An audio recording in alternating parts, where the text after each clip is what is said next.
Hello, my name's David Bryan, and this is Curiosity Invited, a podcast inspired by endless curiosity.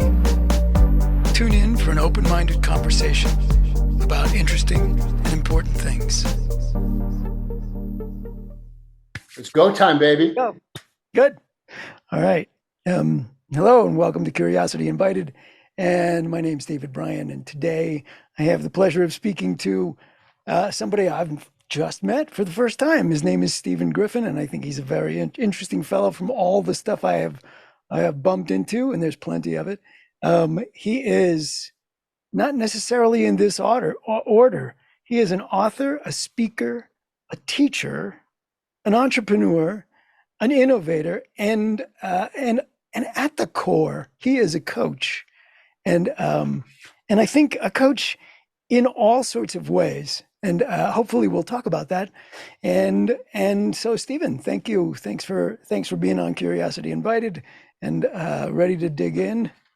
David, it's my pleasure. I'm ready to go with you. Good, good. Spoken like a true coach. So how'd you get to this? I mean, I see a sign. Move your head a little bit and we'll see that sign fully. It says A-Game Coaching, and that's the name of your company, yeah? Yes. So the 2-minute commercial, born and raised in Chicago, played football and was an amateur boxer. And, that was my passion, to be a professional athlete. And over the years, some injuries in football, some injuries in boxing, ended up that wasn't going to happen. So came out to Los Angeles. My undergrad and graduate work was in exercise science. I opened up a training facility for athletes in the early 90s. And it was one of the first private facilities for professional athletes, amateur athletes, also, executives. And it was there where... This was in Los Angeles? Yes, Hermosa Beach, actually. Called The Yard. It's still there. And in that journey, is where I found myself to be a coach.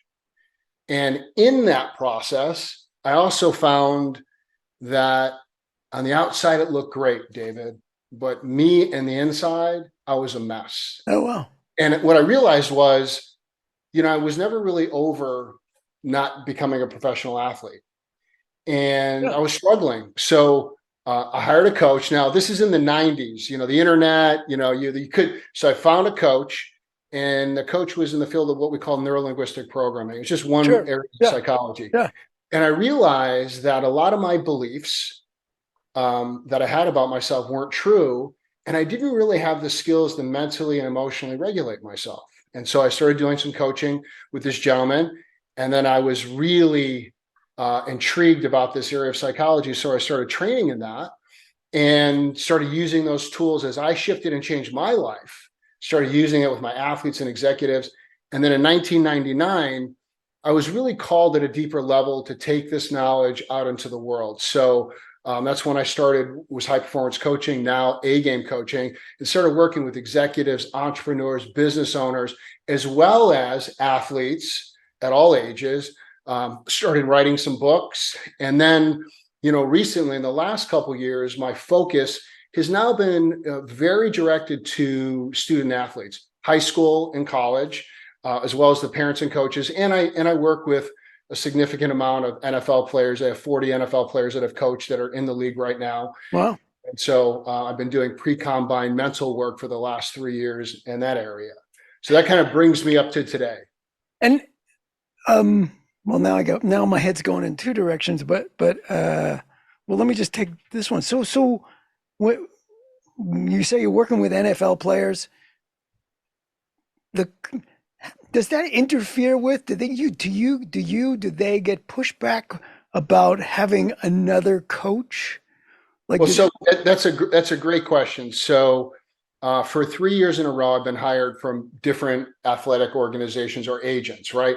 So what I do is I have a game mindset program for their athletes. So what I do is I help them tools to regulate their mind and their emotions, right? Mm-hmm. And I also spend a lot of time preparing them for the interviews with the coaches. So when you go to the combine as an athlete, you are going to get interviewed by every team, either the owner or the head coach. And this is where a big part of my work is helping, young men and women really being able to articulate their purpose, their why, and be able to articulate who they are.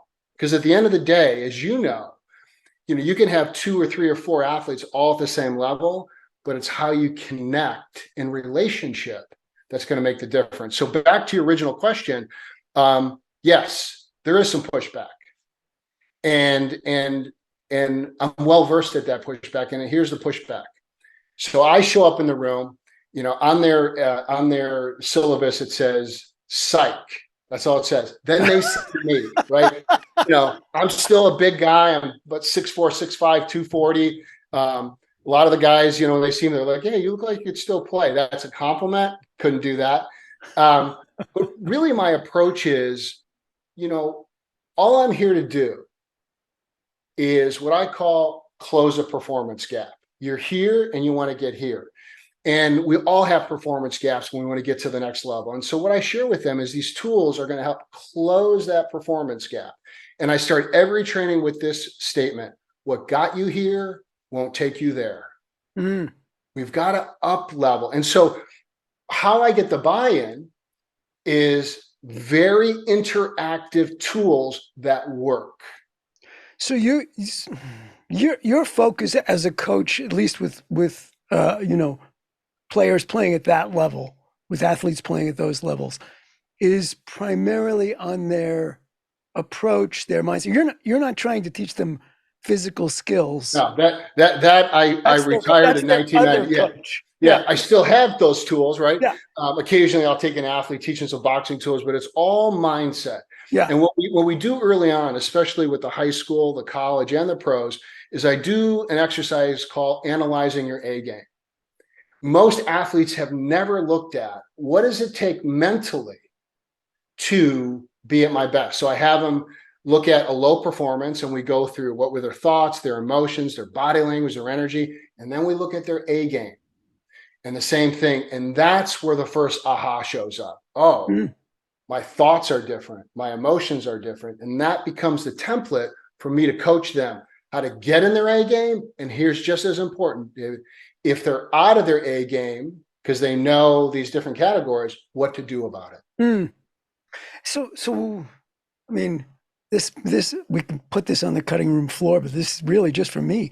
I have often thought, like, when you watch players at this exceedingly high levels, right, that, well, this person's got a great jump shot and this person shoots from the outside, or this person's faster than that person. But we're talking about, in most cases, degrees of difference that are so minimal. And yet there are some people who,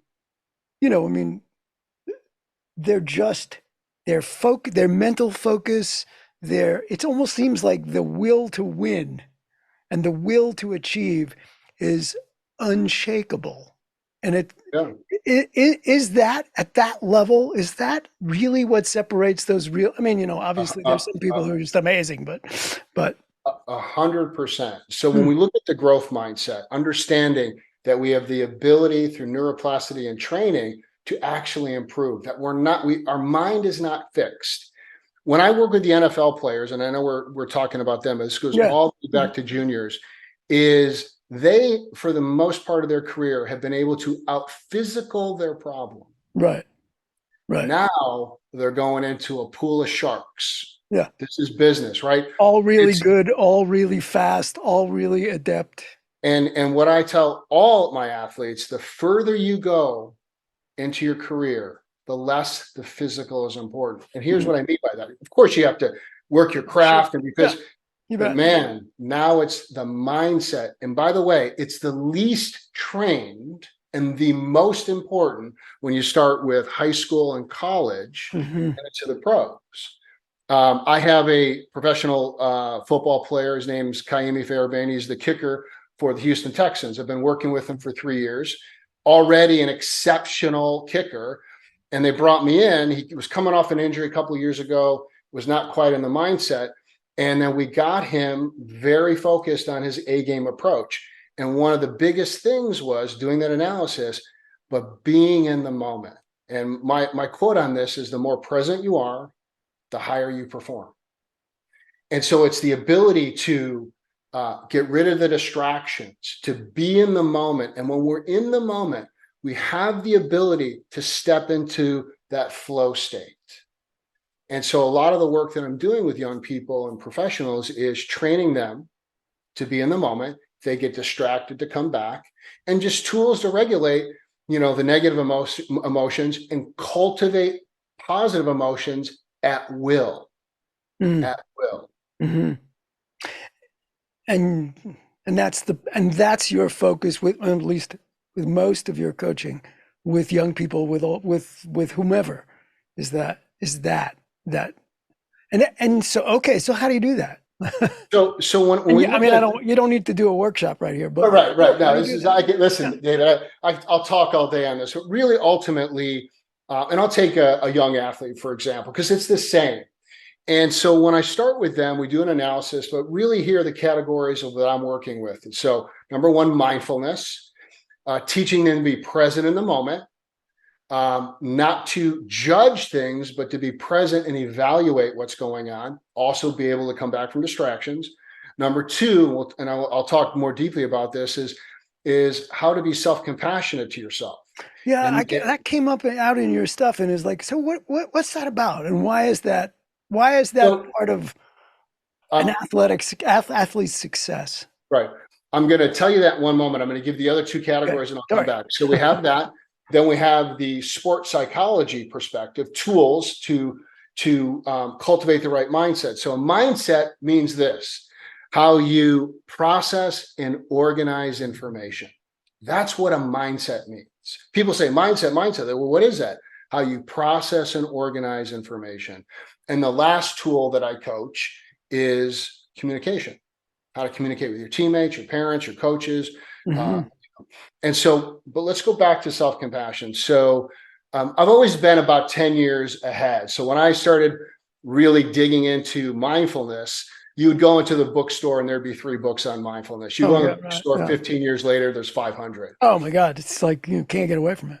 Right. And so kind of the same thing with self-compassion. So I was introduced to self-compassion, the 2 top researchers in the world, Christine Neff and Chris Germer. And I was in a seminar several years ago, and they said something. They said, oh, by the way, self-compassion improves performance. And I don't think anyone in the whole room, 500 people, heard it, mostly therapists. And I was like, so then there was a private lunch I had with them, and I started really looking at the research. So I went through their teachers training. I've been researching this for several years. But here's what self-compassion is from a perspective of performance. It's what I call your positive inner coach. Being there for yourself in the face of adversity, upset, suffering, or when things don't go your way. Most people in a perceived failure beat themselves up. They're in the critical mind. Sure. The critical mind activates the sympathetic nervous system. Self-compassion activates the parasympathetic, the rest and recovery. So teaching young people at the simplest form, when there is a challenge, how to be in your corner for yourself, Mm. how to create the right self-dialogue. And in that process, we know from research, increased resilience, increased grit, better recovery from failure. And here's most important, we will go for it in a bigger way. We will go for it in a bigger way because we know if we fail or we don't get what we want, we're not going to beat ourselves up. And see, that's the thing that starts happening. If we Mm. know over time, if we screw this up, we're going to beat ourselves up, we start to not go for it as much. And so Mm. in this process, is a big part of the training is, how are you there for yourself? And I do an exercise that illuminates all this. I say, hey, think about a friend that has a problem. And so I said, well, how do you talk to them? What's your voice tone? How are you with them? So, soft voice tone, kind. And now I say, okay, take a breath. Now think about when you have that problem. And then you see all the eyes in the room go, how do you talk to yourself? And about 90% of the time, the self-talk to self is hypercritical. It's very different. And I always ask my athletes, so why is that?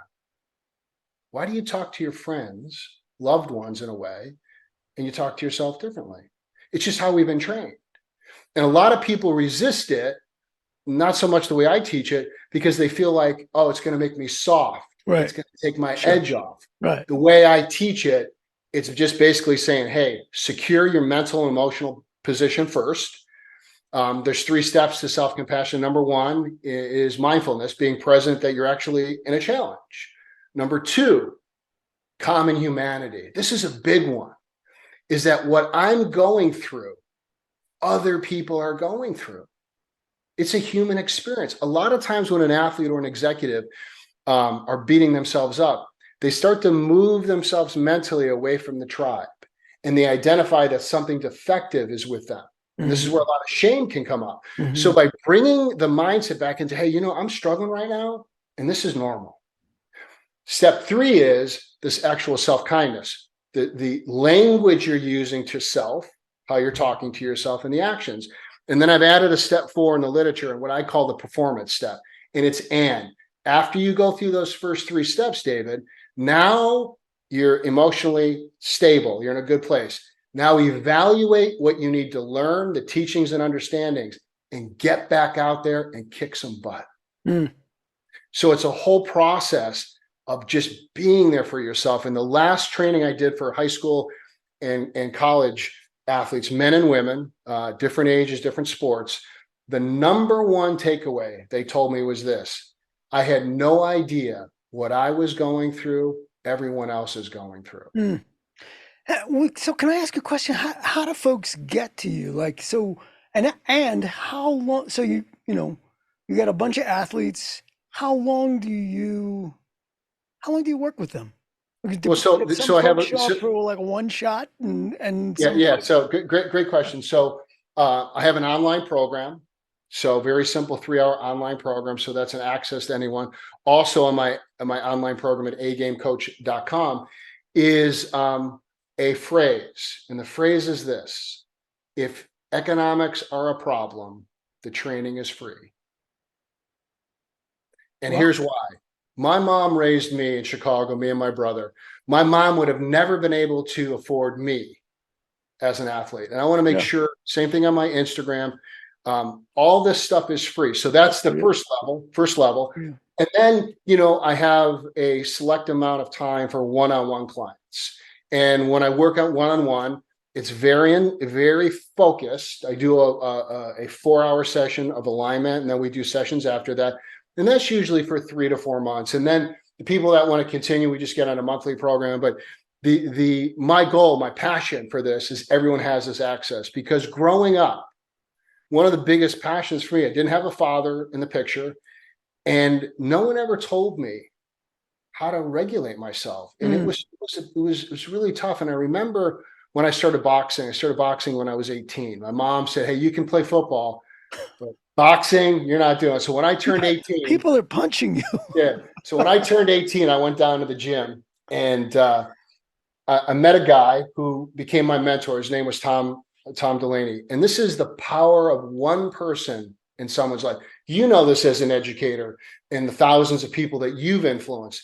It only takes one person to really see who you are, right, and know your potential. Because I had a chip on my shoulder. So Tom Delaney really knew how to connect with me. He really knew. He could see that I had confidence, but he could also see there was places where I doubted. So he took me under his wing, did very well, got into the finals of the Golden Gloves the first year, took second. The next year I won the state Illinois boxing championship. And at heavyweight? At heavyweight. And the thing is this: that whole time, no one told me how to regulate. I mean, Tom was awesome as a human being, but he didn't have the skills. But sure, I remember in the finals of the Golden Gloves in Chicago at UIC Pavilion in front of about 10,000 people, and I was scared to death. And I remember like waiting for my bout, and I was like, what's wrong with me?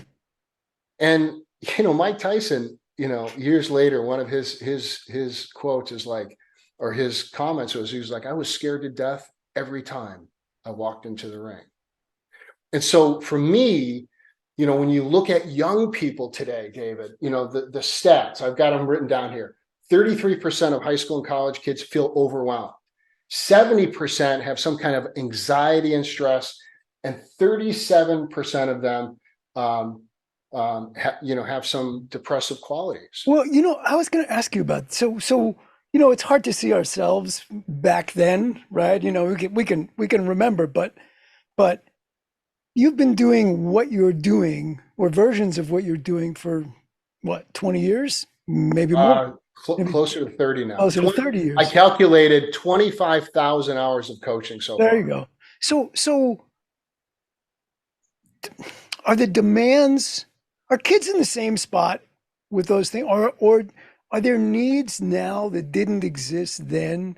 Like, do the kids today have different sorts of needs than the kids back then, or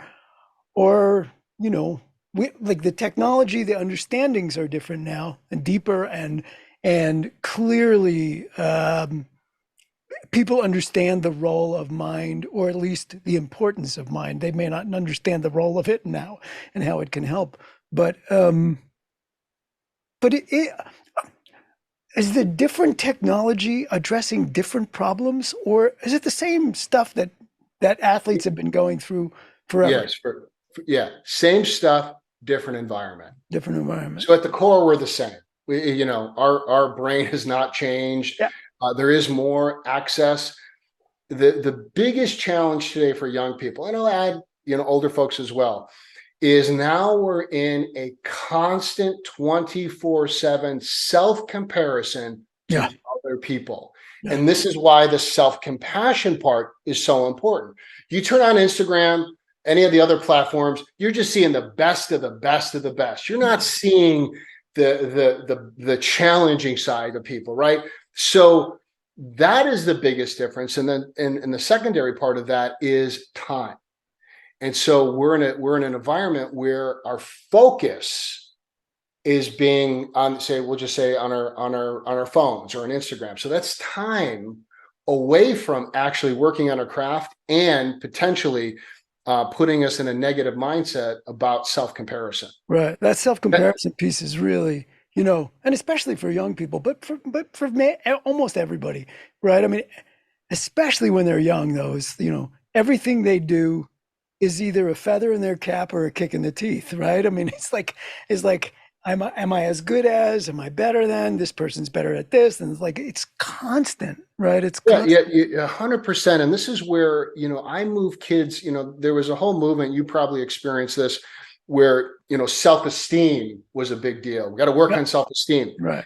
A big part of self-esteem is that you're judging yourself against another person. Right. How am I? So I don't like the word. Yeah. I work on self-alignment, self-confidence, and what I call working from the inside out, getting yourself aligned. What is your motivation? What are your values? And in that way, the more aligned an individual is, the more they're self-referencing their happiness, their success, versus letting the outside world dictate how they think and feel on a daily basis. And that's a big thing. Yeah. Yeah. It's an interesting thing to be able to address that. Do you ever work with athletes, young people who, they're not that good? They don't have any dreams about going off. They don't have any dreams about being a professional athlete or anything all the like time. that. They just want to get better. They just want to feel good about themselves. Right. So when we look at sports, right? So even if you are the elite, okay, and you are at the top of the top, you will have more life left after sports Totally. than your life in sports. So when I work with young people, David, this is about life skills. If I get a parent that says, hey, I'm hiring you for one thing, I want my kid to be an Olympian, an NBA player, and I'll just say, hey, listen, here's how I work. I'm going to develop a young woman or a young man into the best human being they can be. Right. And so the skills I'm teaching are for academics, life, and sports. And I will say most parents get that. Most Yeah. parents get that. Every once in a while, You get, but at the end of the day, I'm interested in developing, high functioning, happy, self-aligned young people. yeah. That's my You know, goal. it's funny. It took me back there. It just flashed on a memory. So one of the things I did in my past, I have a master's in kinesiology from UCLA, actually, Okay. and Okay. we would periodically, it was UCLA and it was kinesiology, and some researchers, and so we would get some top athletes coming in to get, am I throwing the discus right, whatever it Right. Right. was, Right. and every once in a while we would get a parent coming in who, I want you to do a muscle biopsy on my 12-year-old Right. son, daughter, because I want to know what sport to push him in the Oh direction of yeah. to make sure that he achieves it. It's like, oh my God, that Well, poor David, child. the Russians been doing that since the '60s. I So, know. I mean, right. it was insane. As far as I was concerned, it's like that parent needed to like, wow, are you sure? Are you sure you want to be doing this to your Yeah. child? Yeah. Why don't you ask him what he likes? Yeah. And So, and that brings up a good point because when I tell parents, you know, I think the role as a parent is really simple. Also I do work with young men and women in the arts. So it's not just sports, that's my focus, but I have, plenty of artists, musicians, people really, in film. Yeah. So the concepts are the same. hmm, Concepts are the same.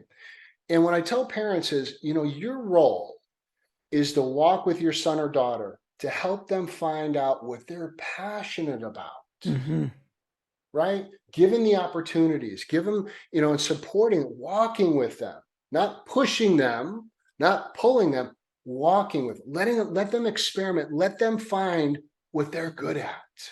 yeah, what they're drawn to, what they love, Yeah, what makes their heart sing, all that yeah, stuff. You bet. uh-huh, uh-huh, So uh-huh. can I change? Can I change? Well, I'm not even sure it's a changing direction in a moment, but I know you wrote a book called The Time Cleanse, Mm-hmm, and I'm assuming that has something to do with your work in coaching. But mm-hmm. so could you talk a little bit about that? Like Yeah, what is that about? so 2019, or 2018, I got a publishing deal with McGraw-Hill. They published the book for me. And what it was this. I've been coaching a long time, and the years before that, I would see the number one problem that I saw with people, and it was, I don't have enough time. I mean, it was client after client after Uh, client. And started researching, what I could do as a coach and as an author to help them get control of their time. And what I found was in my early research is that most people have an adversarial relationship with time. I don't have enough time. If my schedule allows, I mean, just even thinking about that phrase, if my schedule allows, aren't you the one creating the schedule? So, what I realized is that we needed to shift the paradigm. Instead of managing time, how do we perform with it? So, a couple years of research, got the book out right before COVID, and it's really a system of how to align yourself. First of all, identifying what are your values, what matters to you. See, when you align your values, then you start seeing where your time is. Okay, what's your purpose?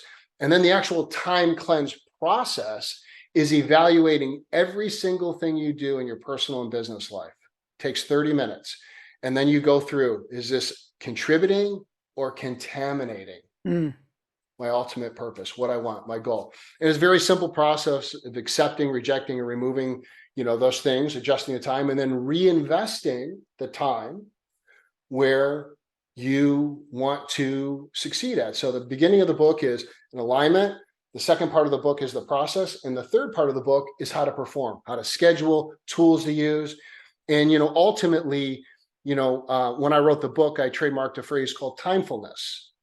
And so timefulness is a little more focused part of mindfulness. It's being present, aware, and intentional with your time. mm, And knowing that time is here for us to fulfill our highest purpose. And when we get in alignment with time, it's here for us. Time pressure is the number one thing that will reduce performance. The number one thing, when we feel we don't have enough time, our cognition changes, our creativity changes. And so when we start realizing, hey, I am time by what I choose my yeses and nos to, and no matter what, always in the mantra is there's enough time. Now, Mm. when we adjust things in our life, we have plenty of time. And I still, after writing that book, a lot of my clients for many years still struggle with that because, the messaging is there's not enough time. There is plenty of time for what matters. Mm. There's not enough time for all the things that don't matter. Mm-hmm. And so, getting that book done was really one of my bucket lists. And now the beauty that I'm focusing on athletes is that's one of the biggest things I'm helping young people with, how to focus their time, how Mm. to schedule, because time is the biggest asset if you're in the arts, if you're a student athlete, because knowing where and how to invest that time is going to determine a huge part of your success. And that's why I say your relationship with time is the most important relationship you have. Because when that's aligned, you can be your full self. You can be relevant. With the lack of alignment, you're just struggling. Right. You're meandering, which is, has its place, I suppose, but Well, it's funny you say that because in the book I talk about doing nothing, being bored. There is a time because this is the biggest challenge for kids. It's like the space of non-doing non-doing. is Yeah, the place where creativity arises absolutely. inside. I meditate twice a day for 20 minutes. I'm a Vedic meditator. I'm actually going to India next month for 2 weeks to Rishikesh. And, taking the time to be present. So meditation is one of the things that I teach. And that time to You be teach with it, and self. do you teach it as meditation to your Yeah, I athletes? teach I teach it It's a, straight up. I don't you don't try covertly to do change the anything. name and And so, but I teach it in a very performance way. I say, listen, what happens when you're performing? If you're an executive, a mom, an athlete, what happens to your performance when you get distracted? This is simple Simon. My performance goes down. So when I teach meditation, I change the frame a bit. And what I teach them is when you're meditating, you're creating a state of being present. Over time, that can be a trait, yeah, right? And yeah. so we It's good. train the mind to be in the moment. And when we get distracted, have a better ability to come back. And that lands with people. We're not trying to, levitate off the ground. We're not trying to feel good. We're practicing. And part of this, David, which is funny, is I have to, in the first 5 minutes of this, I have to unwire every thought they have about meditation. And the Exactly. first people go, "Oh, I'm a bad meditator." I go, can you sit here? Yeah. I go, "Can you follow your breath?" Yeah. They're like, "Yeah." I go, "You have a PhD in There meditating." you go. Right. So, but that is, back to the phrase, the more present you are, the higher you Yeah. perform. If there is a backdrop of all of it, it's teaching people to be present. Now, I want you to see the head of training here. His name's Mana. I want to show you Mana. Mana, come here, buddy. You're gonna be a guest here. Come here, buddy. Come here. Come here. Come here, buddy. And the reason, David, I'm showing you him, say hello to the world. This is Mana, Hey, Lamona. the shorty Hi, bull. Mona. Hey, buddy. How are you, Hello, buddy? guys. So the reason I'm bringing him here as the head of training is, when I do training with young people in the NFL, I'll bring him because he is the best example of being in the moment. Mhm. Animals are the greatest teachers. So, I have him just observe. Look at Mano. What is he doing? He's in the moment. He's curious. He's not thinking about, oh man, am I gonna start tomorrow? Man, I really screwed up that I last. wonder what's for dinner. Right. He's just like, hey, I'm here. And it's just a Mm. great example. And then when a dog, you see him shake his body, he's shaking it off. He's shaking an emotional state off. And so it's a great tool for all of us to just take and go, how can I be more like a dog? Yeah. Be right here. And he's been a great added to my life personally and to the teaching. Well, I have this. This might be an unfair question, but what's what's Stephen Griffin's A game look like? Oh, You what's asked that of your athletes, yeah. etc. So my A game, when I analyze it, it's very similar. So the categories are the same. And so we have internal A game, and then we have an environmental A game, right? So when I'm at my A game, I've slept well, I've meditated, I've been hydrating, and I'm monitoring my thoughts, monitoring what I'm telling myself. When I work with the athletes, and so I have my A game days, I got my B game days, and I got my F game days. Yeah, right. I'm on this journey now. I've learned to regulate different things. I've learned how to, recover from upsets from the tools, from breath work, from cognitive things, the meditation. But ultimately, I know what it takes to be at my best. And over the years of teaching it, if you want to be great at something, teach it. And so I've got into a better space of being more consistently in my A games, but I've got my bad days like everyone And else. you don't beat yourself up when you have them, do you? Right. And so that's the opportunity. Still Yeah. from time to time. I mean, I'm still a recovering critical mind guy, but now Recovering human. Yeah. Right. right. So now it's like, okay, you've been beating yourself up for a day. So now it's just a day, not 6 months. Right. Yeah. Right. Yeah. And so, really paying attention to and taking that time to evaluate my day. So when I teach athletes, executives, same thing. I have a simple worksheet at the end of the day. It's called your after performance evaluation. It's super simple. What went well with my effort and my results? Number one. Number two, what were any challenges I had today? Or what are areas that I want to grow in? You fill it out. And number three, what am I going to apply and what am I going to do different tomorrow? Super simple. Hmm. And that gives us an analysis, and that's where we can compress time. Hmm. Well, so I'm just being sensitive to time, and I'm not sure if we still have some, but I want to make sure. So if I knew what I was talking about, what would I be asking that I haven't asked you? Dave, you're pretty funny. It's all those years working with those kids, right? Oh, they're the best, man. They're the best. You know, Working with kids is about the best thing I could do. yeah, I think one thing that I wanted to comment on is the role of parents that we talked about a little bit. But the number one question I get when I speak or train from parents is, um, how do I talk to my kid? Hmm, really? Surprisingly, and it's more than that. How do I create the environment for my son or daughter to thrive? Number one question. Not there's nothing even close. And when I tell parents, so when I teach parents, it's everything I teach athletes, just with a different wrapper. It's the same thing. What's your A game as a parent? Hmm. How do you regulate yourself? A lot of the when I take on a young athlete, I'm coaching the parents too. There's some sessions built in there.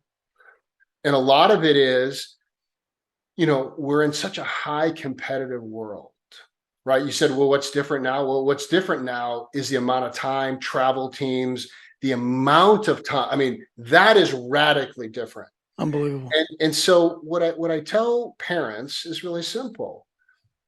You know, I share that after performance evaluation. I think maybe this is a good place. I said, so, the after performance conversation, the drive home conversation, right?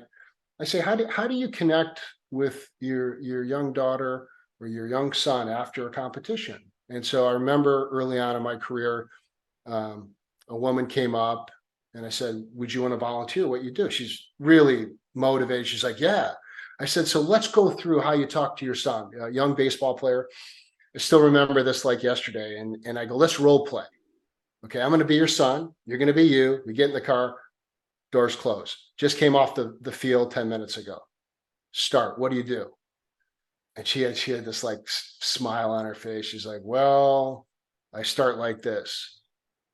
Why didn't you run to second base that fast? What happened?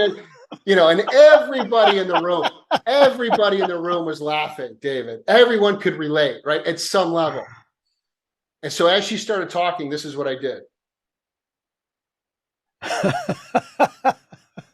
And I mean, the laughter is bellowing. I go, you know what's happening right now, right? We stopped the exercise. She goes, yeah, I just can't help myself. I go, your son is listening to zero. Right. So I said, let's switch it up. Okay. Now I'm going to be you. You be your son. Doors closed. Silence for 10 minutes. We're not even talking. She's like, you could see her like, so then I said, so, hey, Johnny, what do you think went well today? Well, I kind of screwed up. No. What do you think you did well? Well, my first at bat was good. I had a good attitude. Awesome. I can support you on that. What were any challenges you had, or what are areas you want to get better at? Man, I struck out 3 times and I'm just beating myself up. Okay. Well, what can we do together? What can you do, or how can I support you to work on that? See, we want to step into the emotional environment of our athlete. If we teach and preach first, they're hearing nothing. Right. If we can enter their world emotionally, God, they're suffering right now. This is a self-compassion exercise. They're suffering. Okay, let me attend to, and it can even start off with, yeah, I can imagine, you're kind of bummed out right now. I can imagine. So we're going there first. Then we're moving into how we can affect performance change. It took me many years, David, to get to this point. Man, I was a hard charger earlier. Like, we're going to fix this. We're going to fix this. And we're going to, and never even being connected to, gosh, what's their emotional state? Right. Right. And so for parents, I think, that's one of the things that I've been able to help them with, is just to take that step back. And then also, the old phrase, you got the helicopter parent, right? You got that type of parent. And then you have parents that are completely hands off. I mean, we kind of want to be right in the middle there. And Right. we want to allow our kids to fail forward. We're in a society today, and I don't know if you saw this in your career, where everything's protected. Oh. I don't want that failure. I don't want this. And that's why we got kids at 30 living at home still. And I'm not saying there's anything wrong with it, but it's like, when I grew up, 20, 21, now, so we want them, and this is the one thing for kids, is understanding that, there's no failure, there's learning. We're learning. And if you are not failing, you are not going for it. Right. And having them know you're the safety net. Right. You're the safety net. You're not the training wheels. No. Right. Exactly. And I'll give you a good example of this. So one of my seminars, I had a mom come up afterwards, and she said, this goes back to the communication about the A game and helping kids, speak at a good volume, good body posture, very common, for young men and young women.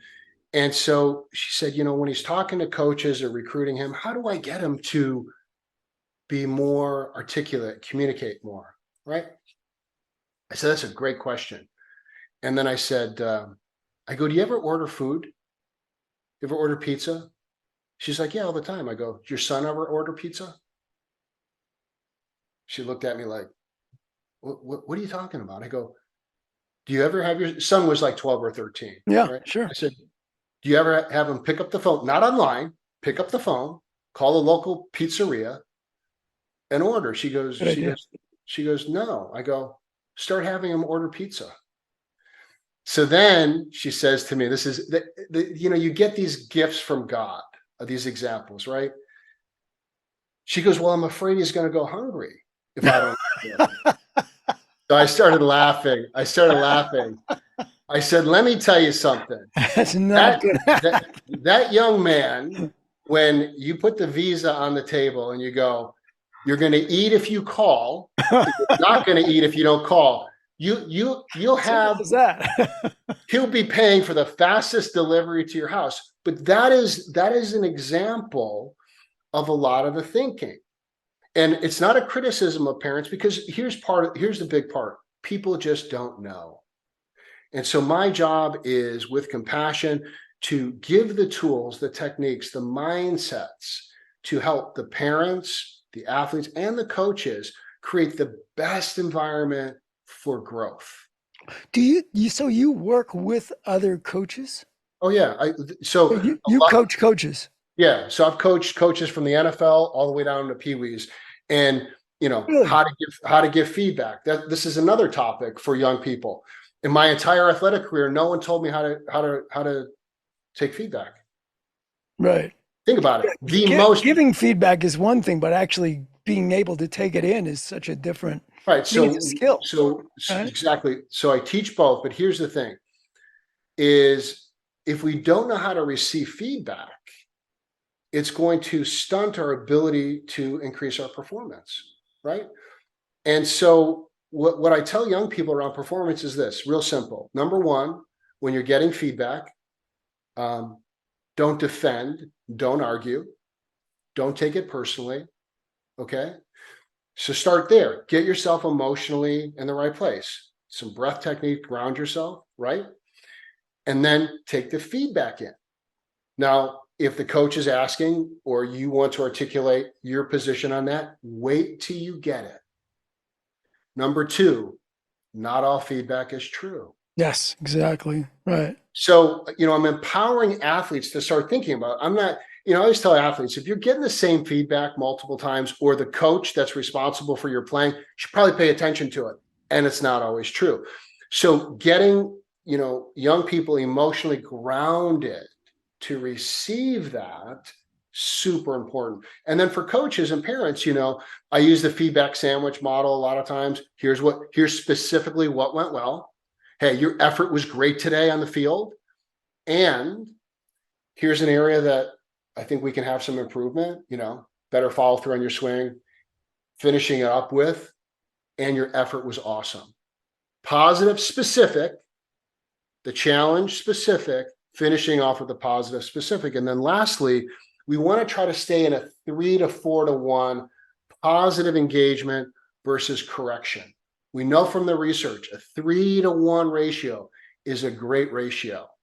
So we want to be mindful, and it's not going to be this, but if our coaching or our parenting is, this is what's wrong, this is what's wrong, this is what's wrong, right, versus here are these things you're doing well, and notice I said and, not but, and here are the things we can work on.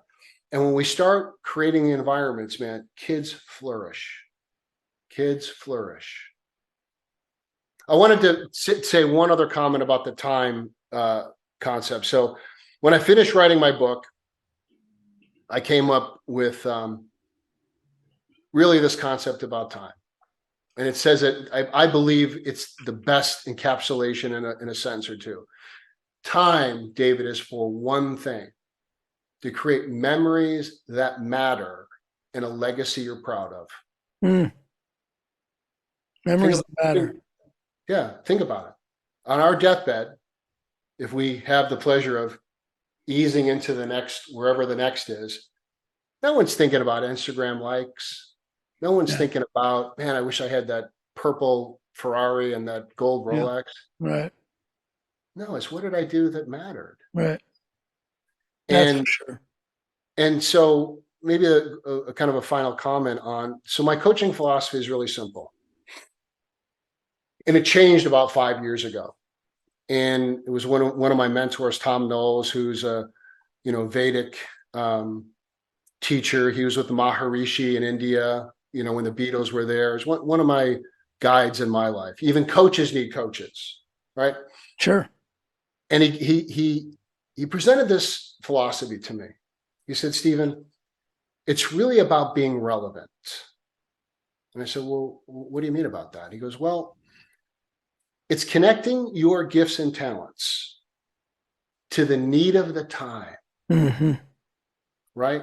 So realizing, what am I good at and how can this help the collective? That's what it's about when it comes to being relevant. In that, happiness, success will be part of it. But a lot of our culture now is focused on being happy, being comfortable, not being relevant. Right. And not responding to what is and what is the need now. Yeah, Yeah, I yeah, agree with that. yeah, I agree with yeah, that. yeah. Well, Stephen Griffin, what a pleasure. What a pleasure. So Yeah. I'm hoping that, in one of my trips to Los Angeles, we have the opportunity to sit in the same Oh, room rather than sit on his, we're sit on the screen. David. You're not listen. You're not getting away from me. It's not going to be hope. We'll make it happen. Just let me know when you're in town. We'll come up and we'll break Cool. some bread, have a coffee. That'll be great. That'll be great.